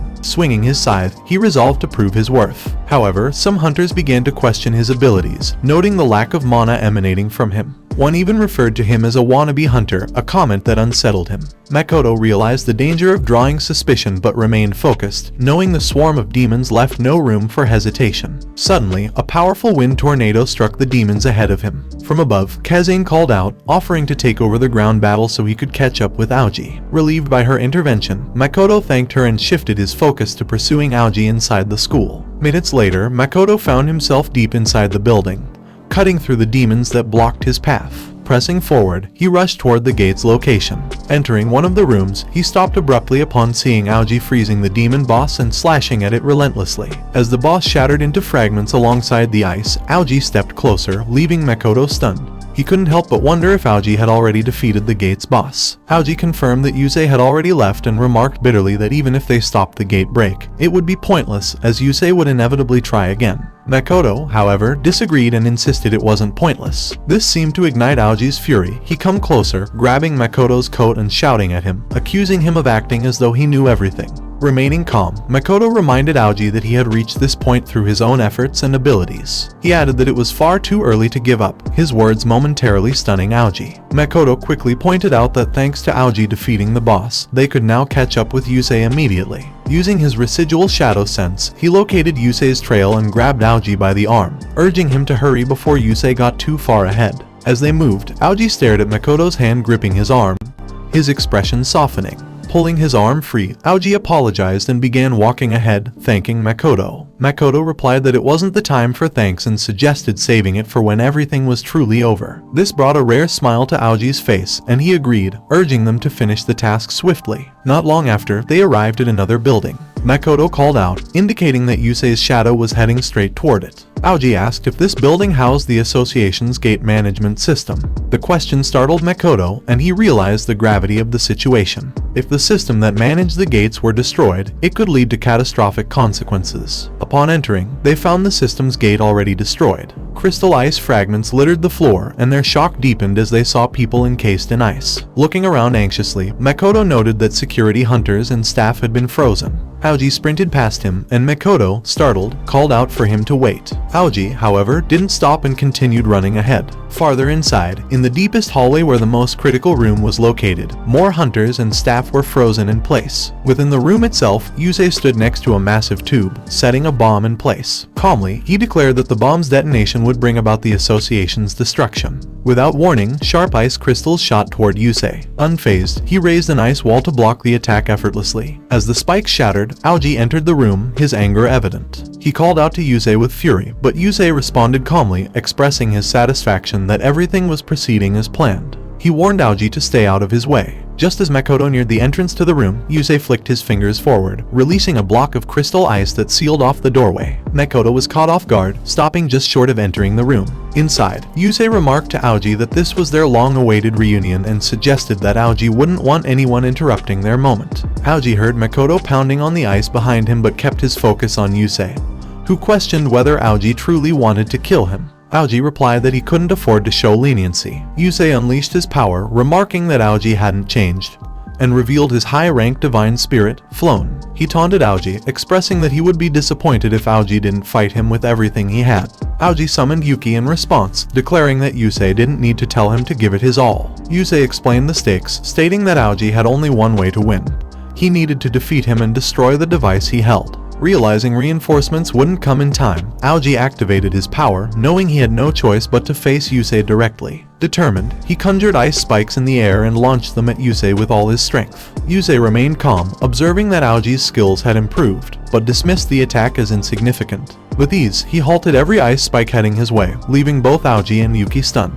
Yusei retaliated by hurling his own ice spikes, shattering Aoji's projectiles. Aoji narrowly dodged by leaping aside. Summoning two swords, Aoji prepared for close combat, aware that fighting Yusei head-on would put him at a disadvantage. Yusei smirked and asked who had taught him to wield dual swords, summoning his own ice blade while implying that Aoji already knew the answer. Aoji tightened his grip on his sword and hurled it at Yusei. The unexpected move surprised Yusei, who blocked the attack with his blade. As Yusei wondered why Aoji would discard his advantage in dual wielding, Aoji dashed toward him. Anticipating an attack from the left, Yusei prepared to defend but was caught off guard when Aoji launched another sword from the right, and swung simultaneously with a newly generated blade. Yusei narrowly dodged by tilting his body backward, startled by Aoji's swift regeneration of a second weapon. Aoji pressed his assault, attempting another slash, but Yusei blocked with his single sword and leaped back to create distance. Aoji threw one of his blades again, forcing Yusei to block once more. Observing the effectiveness of his tactic, Aoji realized he was faster than Yusei's ice regeneration. Yusei, visibly impressed, shouted praise at Aoji, acknowledging his skill. However, he also declared that he now understood how Aoji fought. Aoji retorted that he was no longer the person Yusei once knew. Encouraged by his progress, Aoji began to think he could win. But Yusei's expression darkened as he warned Aoji against underestimating him. Yusei released a surge of power and prepared to demonstrate a new skill. Meanwhile, outside the sealed room, Makoto continued striking the ice in frustration, exclaiming disbelief at its toughness. Renault observed that the ice was a testament to Yusei's strength and urged Makoto to keep trying to break through. Inside the room, Yusei began forming something beside him, the ice gradually taking the shape of a human. Moments later, the figure was fully formed, and Yusei revealed his alter ego skill, a perfect copy of himself. He commented that Aoji's dual swords were troublesome, but it wouldn't matter if Aoji had to fight two of him. Aoji dismissed the claim, calling it nonsense and stating that a mere imitation wouldn't be as strong. Without hesitation, Aoji hurled one of his swords forward and dashed toward Yusei, closing the gap quickly. However, his attack was intercepted and blocked effortlessly by the alter ego, leaving him stunned. Realizing the strength of the copy, Aoji jumped back to create distance. Yusei explained that the alter ego moved independently and mirrored his own strength, though it was unable to use any skills. Aoji, regaining composure, sarcastically remarked that Yusei had done a fine job crafting the doll. Yusei smirked and pointed out that the fight was now 2 against 1, mocking Aoji for being alone without his allies. Outside the room, Makoto overheard the taunt and wondered if Yusei had created a clone. Realizing the danger, he needed to act quickly. Minutes passed, and the bomb beside the tube continued its countdown. Aoji engaged the alter ego, skillfully holding his ground with his dual swords. Despite being evenly matched, Yusei suddenly appeared beside him, exploiting an opening. With a swift slash, Yusei struck Aoji's side and then delivered a kick that sent him flying. Aoji managed to regain his footing before colliding with the wall, but before he could fully recover, ice spikes were launched at him. Reacting quickly, he summoned an ice wall to block the attack. Yusei watched him with amusement, teasing that it was rare to see Aoji so animated. Aoji, shaken by the exchange, began to question if the gap in their abilities was truly so vast. Gritting his teeth, he demanded to know why Yusei, with all his extraordinary skills, had chosen such a destructive path. Yusei dismissed the question, claiming that nothing about him had changed. He was simply being honest with himself. Yusei elaborated further, explaining that hunters sought to be the best by closing as many gates as possible, yet they were shackled by the association's rules and regulations. He admitted he had grown fed up with the system and chose to ignore the restrictions, conquering gates as he pleased. This defiance had led to his termination as a hunter, but Yusei insisted his methods weren't wrong. Aoji furiously reminded Yusei that his actions had included murder. Yusei paused momentarily before responding, justifying his actions by saying that the hunters he killed were mindless followers of the association, blindly obeying its dictates. He argued that their lives held no more weight than that of a stray dog. The statement left Aoji stunned, unable to believe what he was hearing. Outside the room, Makoto also froze in shock, having overheard Yusei's words. Yusei continued, stating that with the ongoing gate break and the destruction of the association's system, the collapse of the organization was inevitable. This, he declared, was his revenge. Hunters would finally be free from the association's control. Aoji, enraged, shouted that Yusei's reasoning was absurd and declared that he truly had changed. Forcing himself to stand despite his trembling legs, Aoji vowed to stop Yusei, stating that as Yusei's former disciple, he couldn't allow his plan to succeed. Yusei, unimpressed, tightened his grip on his sword and approached, mocking Aoji for his defiance and claiming he was already trapped. Looking down, Aoji realized ice was crawling up his legs, immobilizing him. He struggled in vain, wondering when Yusei had managed to trap him. Yusei pointed his blade toward Aoji's head, bidding him farewell as he prepared to deliver the final blow. At the last moment, the ice blocking the gate shattered into pieces with a deafening explosion, stopping Yusei in his tracks. A massive hammer launched through the opening at incredible speed, forcing Yusei to leap away to avoid being struck. Makoto stepped through the now open entrance, weapon in hand, and confronted Yusei. With a determined glare, he demanded that Yusei put an end to his madness. Makoto swung his hammer with precision, shattering the ice that bound Aoji and freeing him. He reassured Aoji that he knew how to destroy the ice, adding that he had been striking at it the entire time to get there and help. Aoji, realizing the effort Makoto had put in, couldn't help but smile in appreciation. Yusei watched the exchange with disdain and questioned Makoto's claim of knowing how to break his ice, mocking him as if he were nothing more than trash. Makoto and Aoji faced Yusei together, with Makoto signaling to Aoji that it was time to act. Recognizing the danger of having Aoji as an opponent, Yusei decided to deal with Makoto first. He swung his sword at Makoto, but Aoji intercepted the attack just in time. Aoji declared that he alone would defeat Yusei, which visibly irritated Yusei. Without hesitation, Yusei commanded his alter ego to eliminate Makoto. The alter ego launched a fierce attack, forcing Makoto to defend himself while Yusei and Aoji resumed their battle. Makoto noticed the alter ego's attacks were sharp and undeniably powerful, but they paled in comparison to the strength of Grom. Using his skill, he dashed backward to create distance and assess the situation. Meanwhile, Aoji, observing the fight, acknowledged that Makoto was struggling to keep up with the alter ego at his current level. Yusei taunted Aoji as they clashed, asking if he was worried about his friend being killed. Glancing at the alter ego, Yusei scoffed, insisting it was impossible for someone like Makoto to defeat it. However, Yusei's confidence wavered when he turned to see his alter ego destroyed. Makoto had effortlessly slashed it in half with a single strike. Both Yusei and Aoji were stunned. Makoto, unfazed, proudly swung his sword and remarked that Yusei's alter ego was nothing compared to the demons he had faced. Yusei shoved Aoji away, narrowing his eyes at Makoto, and demanded to know if he had made a contract with a demon. Makoto responded with indifference, questioning why Yusei should care. Yusei, smirking, offered unsolicited advice. He asked Makoto if he intended to remain a hunter while bound to a demon contract and whether such a life would bring him any satisfaction. Makoto, struck by the pointed questions, was momentarily speechless. Yusei pressed on, shouting that the world would treat him unfairly because of his contract. He urged Makoto to join him, claiming they could change the world together. Makoto admitted that Yusei might have a point but firmly stated that no matter the kind of life he chose, his goal was to experience the world as a hunter. He condemned Yusei's actions, likening them to those of the demons, and vowed to defeat him as a hunter. Aoji, inspired by Makoto's resolve, echoed his words. He declared that master-disciple bonds and personal history didn't matter, what mattered was justice. Together, they branded Yusei as the evil that needed to be vanquished. The two charged forward, their swords aimed at Yusei with determined precision. Yusei, unfazed, sneered at their efforts and questioned if they truly wanted to die so badly. He spread his stance, breaking the floor. He dashed forward with blinding speed, striking them both simultaneously. Aoji was slashed across the body, blood staining his clothes, while Makoto took a blow to the face, leaving a deep cut. The pain and force of Yusei's attacks made them realize that he had been holding back, and his true power was far beyond what they had anticipated. Makoto and Aoji launched another coordinated attack on Yusei, but he effortlessly deflected them with a single swing of his sword. Turning his attention to Makoto, Yusei unleashed a powerful strike. Makoto managed to block it with his sword, but the force of the blow sent him hurtling backward. Makoto noticed that Yusei's movements were vastly different from those of the alter ego, sharper and more deliberate. Desperate to find a solution, he remembered his residual shadow sense and activated it. Observing Yusei's afterimage shadows, Makoto realized he could predict Yusei's movements based on their trajectory, making the skill invaluable in combat. He thought it would be ideal if he could share the vision with Aoji. Rinoa suggested it was possible, but only briefly, by channeling mana into his eyes. Grateful for her advice, Makoto applied the skill to one of Aoji's eyes. Aoji, initially startled by the new vision, quickly understood its utility as he could now see Yusei's movements. When Yusei swung his sword toward Aoji's head, Aoji anticipated the attack and dodged by bending down.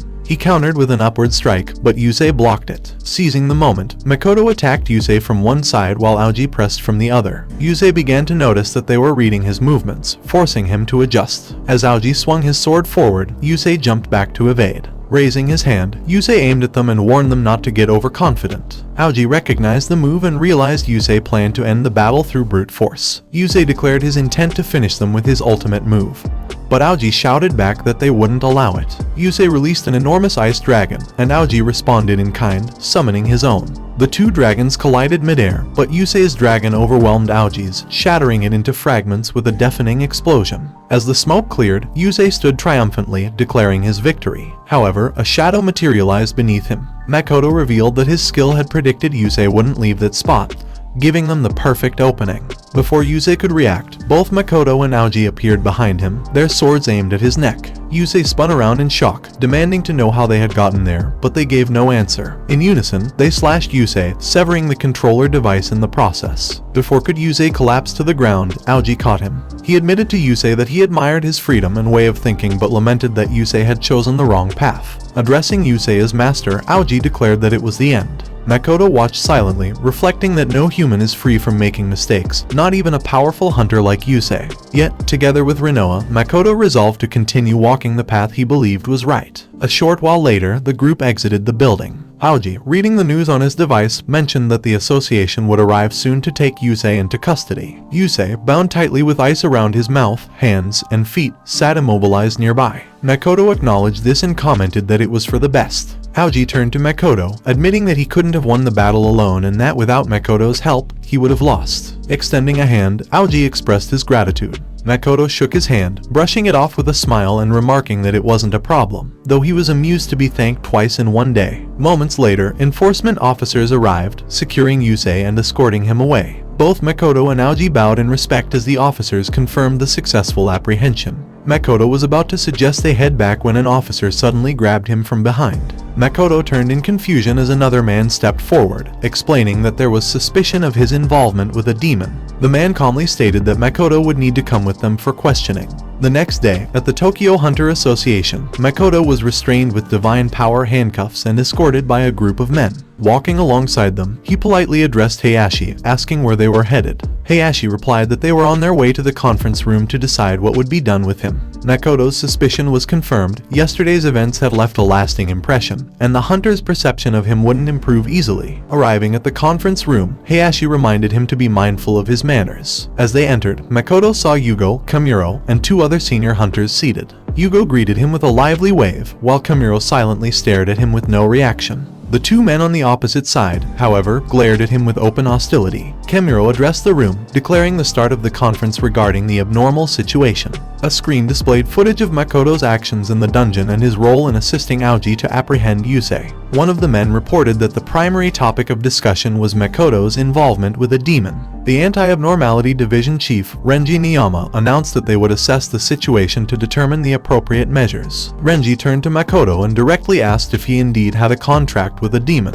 Makoto understood that lying would only worsen his position since Renji likely already knew the truth. Calmly, he admitted it and summoned Rinoa, who emerged from his sacred stone. Her presence filled the room, and she glared back at the assembled hunters. One of the men, visibly agitated, shouted in alarm, pointing at her. He exclaimed that she wasn't just a demon but a Majin and demanded to know how she dared act so boldly. Furious, he threatened to erase her on the spot and began releasing his power. Startled, Makoto rushed to shield Rinoa, but before the attack could land, a spatial rift appeared, swallowing the energy. Yugo, stepping in, chastised the man for his hastiness and reminded him that the discussion had only just begun. Utori Tsubasa, an S-rank hunter, expressed his frustration, declaring that discussing the matter was a waste of time and suggesting they start by erasing Makoto instead. After a tense pause, Tsubasa reluctantly sat down, instructing them to proceed with the discussion. Renji turned to Makoto, ordering him to explain himself. Makoto complied, clarifying that Rinoa was not a Majin but a fallen divine spirit who had turned into a demon. His explanation shocked Tsubasa, who loudly exclaimed that he had never heard of such a phenomenon. Renji expressed skepticism, stating it was difficult to believe. Nova then whispered something to Yugo and asked her to share her knowledge with the group. Nova explained that during her time in the divine world, she had heard rumors of divine spirits falling and becoming demons. She mentioned an angel who had undergone such a transformation. Yugo thanked Nova for her input and asked the room if there was any reason to continue debating the matter. Tsubasa, still unconvinced, countered that Rinoa was still a demon and that killing demons was their duty as hunters. Renji shifted the discussion, questioning how Rinoa became a demon in the first place. He demanded that Rinoa provide an explanation. Rinoa admitted that she had indeed become a demon but claimed she could not reveal any further details. Her vague response angered Tsubasa, who slammed the table and accused her of underestimating humans. He demanded to know how they were expected to trust her with such limited information. Renji pointed out the inherent risk of dealing with demons, stating that their involvement could lead to critical information being leaked. He asserted that the danger could not be ignored. Makoto, frustrated, shouted that Rinoa was not a threat. Renji, however, calmly questioned whether Makoto could guarantee that claim. He warned that even the truth could be hidden beneath a veil of lies. Makoto hesitated, unsure how to convince the room. The weight of the situation bore down on him, and he feared it might result in a loss for both him and Rinoa. Before he could respond, the door opened, and a woman entered the room, sweetly apologizing to everyone. She explained that she had fallen asleep twice because her bed was so comfortable. Renji, irritated, addressed her as Haimji and reminded her that he had instructed her to arrive on time without exception, even as an S-rank hunter. Haimji Kazuka, unbothered, told Renji to blame her bed instead. She then asked about the topic of discussion. Yugo casually replied that it was about how to deal with Makoto, the hunter who had made a contract with a demon. Kazuka sighed, commenting that it was another heavy topic. Glancing toward the door, she asked who the two people standing outside were, surprising everyone. Yugo praised Kazuka for her perfect timing, adding that this was an opportunity he had been waiting for. He ordered the two individuals outside to enter, and they did so promptly. To Makoto's shock, it was Aoji and Kazane. Renji demanded to know what Yugo was planning by allowing outsiders into the room. Yugo replied with a wink, stating that both Aoji and Kazane were deeply involved in the situation. Turning to Kemuro, he asked for confirmation. After a brief silence, Kemuro agreed that the two were closely connected to Makoto and permitted their presence to offer their opinions. Aoji and Kazane stood confidently beside Makoto, though he worried their involvement might result in punishment for them as well. Aoji began by declaring that it would have been impossible to stop Yusei without Makoto's help, and that of the demon, Rinoa. He urged the room to consider this when evaluating the situation, clenching his fists tightly as he spoke. Kazane added that she had fought alongside Makoto and Rinoa against a Majin before and attested to Rinoa's actions in helping them during that battle. She argued that if Rinoa were dangerous, she wouldn't have aided them in such a way. Both hunters bowed deeply, with Kazane pleading for consideration and emphasizing Makoto and Rinoa's bravery in facing adversity. Aoji asked the room if they could trust their words, which surprised Makoto. Renji expressed disbelief that Kazane, known for her hatred of demons, would make such a statement. Yugo remarked that her testimony proved Rinoa wasn't a dangerous demon, though he acknowledged that the future held uncertainties. Yugo then asked if the room didn't believe Makoto and Rinoa had the potential to save the world. Tsubasa erupted in anger, accusing Yugo of spouting idealistic nonsense and pointing out that the risk of betrayal was greater. Yugo calmly countered, stating that if such a betrayal occurred, it was their job to handle it, and assured the room he would take full responsibility. His words left Tsubasa speechless, while Makoto was moved by Yugo's willingness to stand up for him. Yugo turned to the others and reiterated his belief that supporting Makoto and Rinoa was their best option for annihilating the demons. Makoto, his hands still bound, clenched his fists, silently vowing not to waste the trust Yugo, Kazane, and Aoji had placed in him. Tsubasa checked his watch and declared that it was time for a decision. Renji asked for a vote on whether disciplinary action should be taken. He and Tsubasa raised their hands, while Yugo and Kazuka did not. Tsubasa, furious, called out Kazuka for siding with Yugo. Kazuka shrugged, remarking that it was rare for Yugo to go to such lengths, and that the situation was a testament to a beautiful friendship. Her casual response only enraged Tsubasa further, who shouted at her to stop speaking nonsense. Renji turned to Kamuro, asking for his decision. Kamuro remained silent for a moment, studying Makoto and Rinoa. He then stated that before deciding, he wanted to hear their intentions. Pointing at Rinoa, he asked her to explain why, as a demon, she had formed a contract with Makoto. She explained that she had wanted to help Makoto, whose heart was burdened with suffering. She added that demons were her enemies as well, and she wished to fight them alongside Makoto. Kamuro then turned to Makoto and asked if he had anything to add. Meeting Rinoa's gaze, Makoto confidently replied that his goal was to prevent unnecessary loss of life, and that he would do everything in his power to fight the demons. He urged Kamuro to use him and Rinoa for the sake of the world. Yugo and Kazuka looked impressed by his resolve, while Tsubasa and Renji were visibly displeased. After a moment of contemplation, Kamuro announced that he had reached his decision.